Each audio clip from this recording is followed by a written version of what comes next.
Simula nung nagka-baby kami ni Carlene, hindi niya na masyado nagamit yung kotse niya. At dahil gusto niya na mag-back to work, lilinisin natin tong kotse niya para prepared na siya sa mga errands niya sa araw na to. Syempre, hindi mawawala ang pag-maintain natin ng makina ng kotse ni Carlene.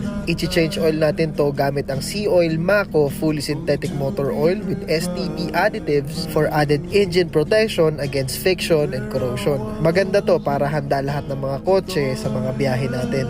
Alam nyo bang nagbibigay sila ng lifetime free gas to those people who will buy Sea-Oil fuel and lubricants starting June 15 to September 15. My lifetime free gas promo of Sea-Oil is back at pang 8 taon na nila to. Register via Price Lock app on June 15 so we can qualify to join the promo. Every 200 worth of gas is 1 entry. At kada 100 pesos naman na nagasto sa Sea-Oil lubricants equivalent of 10 times entries. More chances to win if you buy more Sea-Oil lubricants. At mag-a-award pala sila ng 8 lifetime free gas winners ngayong taon. Meron pang 8 Honda motorcycles and other minor prizes. Kaya buy your Sea-Oil lubricants at any Sea-Oil stations nationwide.